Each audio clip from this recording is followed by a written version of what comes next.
Before we get into the video, could everyone please subscribe to my HOA Karen Tales channel? Thank you so much. Imagine waking up to find your driveway filled with strangers' cars every day. But that's not the worst part. The HOA president, Karen, looked me dead in the eye and said, "Oh, your driveway? It's a community parking lot now. Welcome to the neighborhood." At first, I think it's a joke. Who in their right mind would claim someone else's private driveway as shared property? But Karen isn't laughing. She's completely serious. She even pulls out a printed HOA notice stating that all unused driveways are now designated for community use. My driveway isn't empty. It's mine. But according to Karen, if I'm not parking there 24/7, it's fair game. It starts small, one or two cars parked at the edge, then it turns into a full-scale invasion. Every morning, I wake up to find random vehicles blocking my garage. At night, headlights flash through my windows as strangers help themselves to my property like it's a public parking garage. I confront Karen, demanding an explanation. She just smirks and says, "Oh, don't be selfish.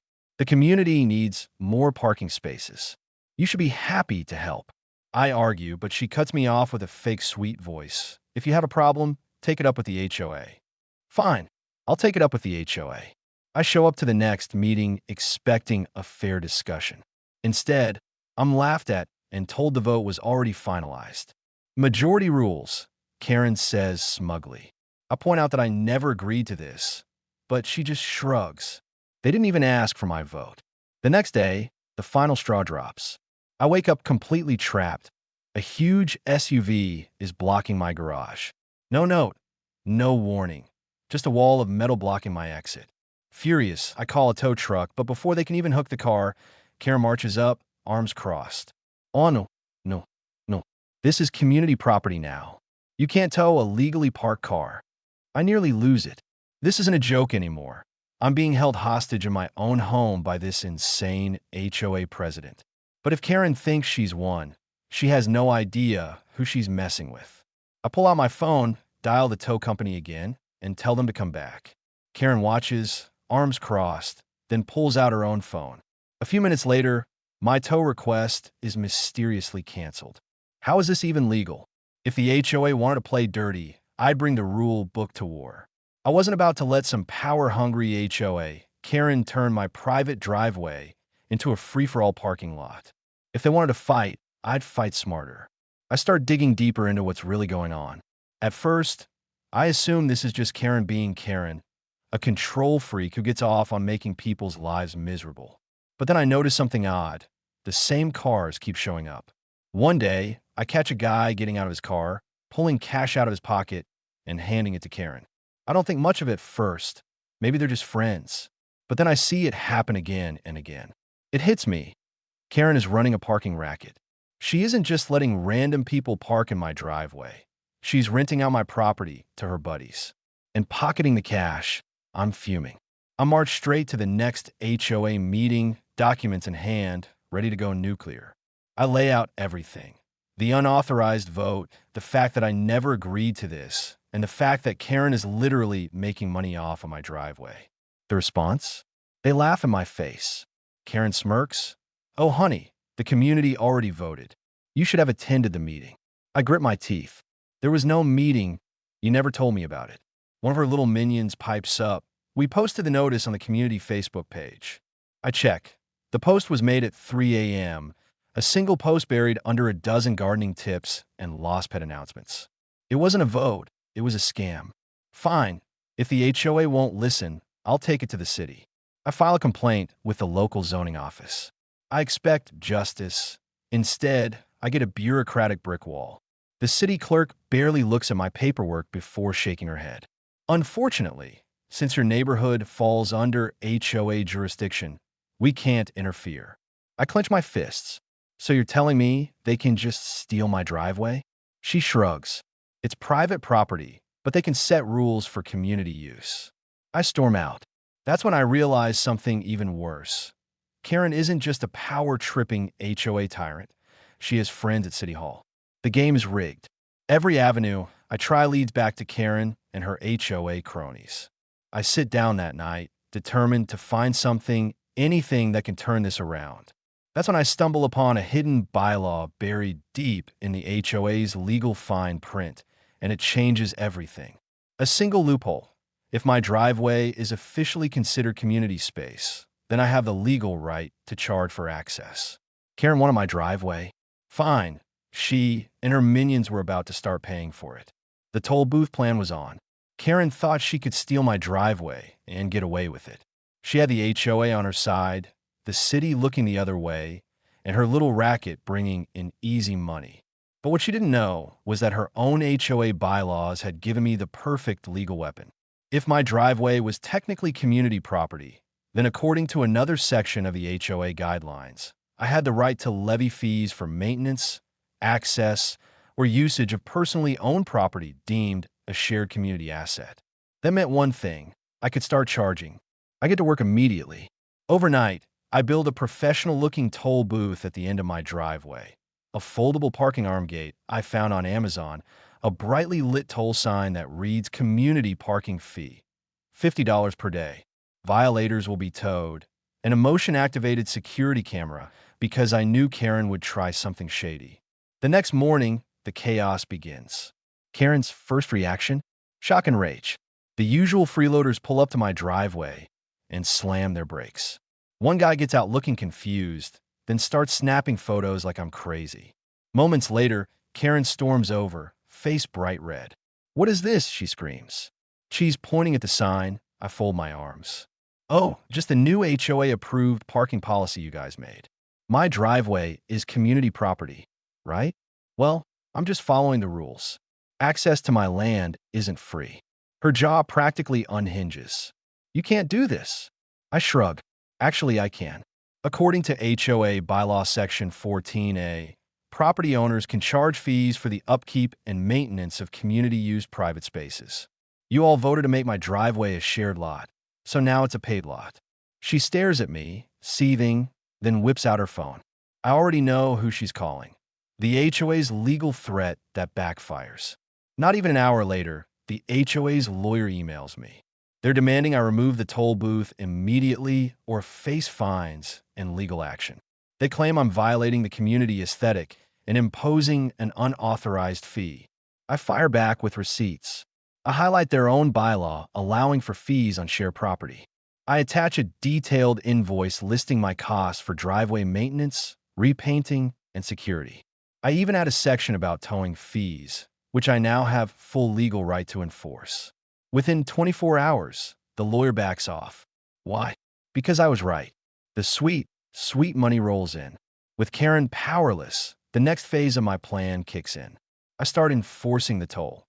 Anyone who wants a park pays $50 per day, no exceptions. The first few days are hilarious.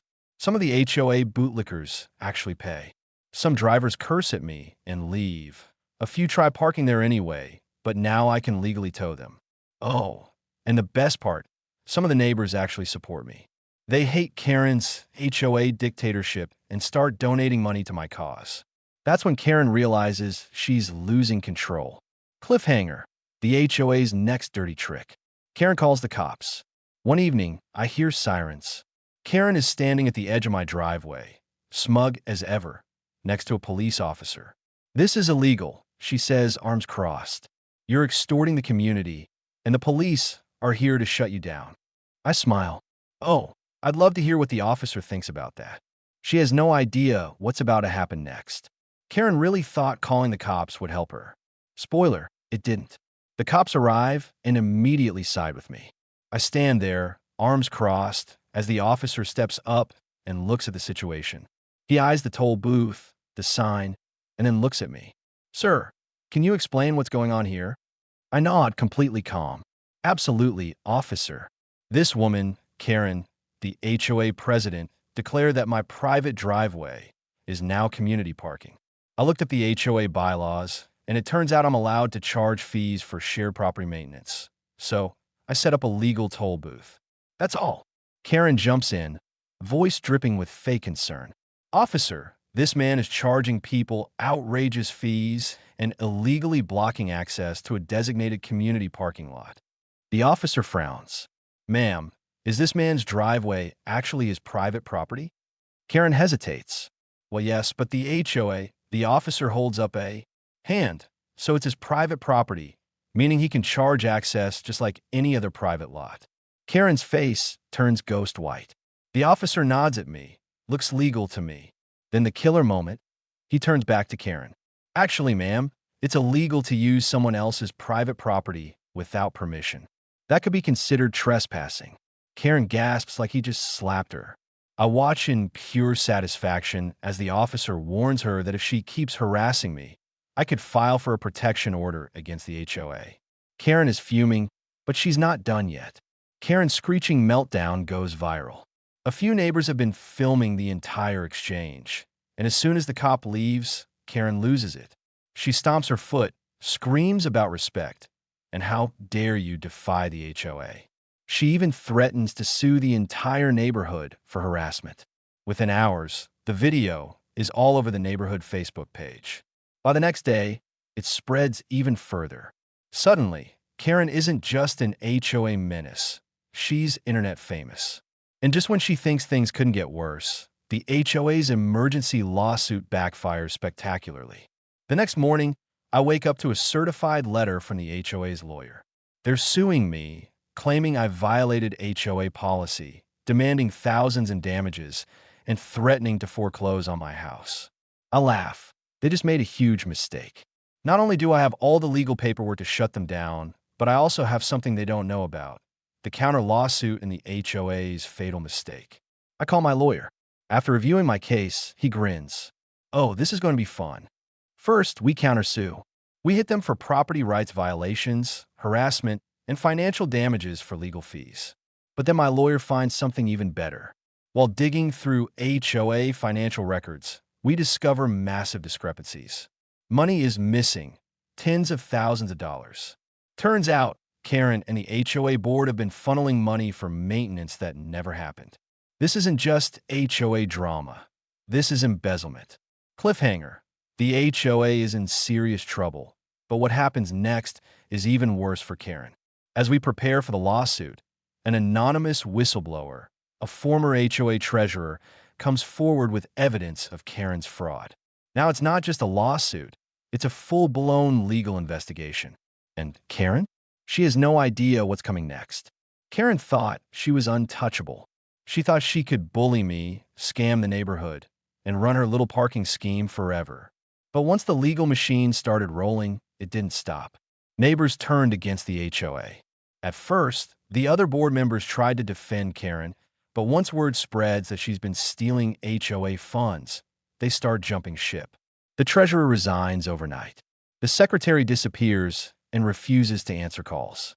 The HOA's legal fund is completely drained. Neighbors start demanding answers. People who once blindly followed Karen turn on her, furious that their HOA fees were going to fake expenses than the real death. Below, Karen's dirty secrets come out. During the court discovery phase, my lawyer gets full access to HOA financial records, and what do we find? Thousands spent on consultation fees, which turn out to be payments to Karen's friend's shady business. Fake maintenance invoices for services that never happened. HOA fines mysteriously disappearing, only for board members' own fees to be waived. This isn't just mismanagement. This is fraud. Karen gets kicked out of the HOA. The HOA holds an emergency meeting, and for the first time, Karen isn't in charge. She tries to talk her way out of it. She blames me. She blames the neighbors. She even plays the victim. But it's over. The remaining board members vote her out, not just fired as president, but completely banned from holding any HOA position again.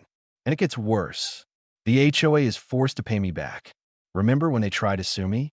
Not only does the lawsuit get thrown out, but the HOA is now forced to pay for my legal fees. A big fat settlement check arrives in the mail, and with that money, I make one final upgrade to my driveway, a massive private property sign. But the best part? Cliffhanger. What happens to Karen? That's the best part. Karen might have lost her HOA throne, but she still owns her house, or at least she does for now. Because with legal fees piling up, a wrecked reputation, and angry neighbors who hate her guts, Karen's reign of terror is coming to an end. And her final downfall? It's absolute poetic justice. Karen had spent years terrorizing the neighborhood, using her HOA throne to control, fine, and scam everyone in sight. But now her little empire had crumbled. She was kicked out of the HOA. Her financial scams were exposed. The lawsuit backfired spectacularly. And her final punishment? Oh, it was beautiful. Karen moves out, completely disgraced. After the HOA implodes, Karen tries to lay low. She avoids eye contact with neighbors. The same people who once feared her now mock her. Kids on bikes chant, HOA Karen every time she walks outside. Neighbors refuse to talk to her at community events. One guy even installs a "No Karens Allowed" sign on his fence. And with her reputation destroyed, she finally snaps. One day, a for sale sign pops up on her lawn. Karen is leaving. But here's the twist. She can't sell her house. Why? No one wants to buy Karen's house. The entire neighborhood drama went viral. Everyone knows this was Karen's house. Potential buyers look up the HOA history and see the insane amount of legal trouble. Karen tries lowering the price, then lowering it again, and still no takers. That's when her nightmare truly begins. Final twist. Guess who bought Karen's house? After months of desperation, Karen is forced to sell at a massive loss. And the new owner? A college kid. Not just any college kid. A party-loving, beer-chugging, bass-blasting student who turns the house into an Airbnb within days. The once pristine, rule-obsessed home is transformed into a weekend party hub, a 24/7 music festival, a hangout spot for loud, obnoxious tourists. Karen, who spent years obsessing over neighborhood rules, now has her former home filled with rowdy strangers every weekend. One day, as I walk past, I see Karen drive by in her car, glaring at her old house in pure misery. I can't help myself. I wave and say, "Enjoy your shared space, Karen." And with that, justice is served.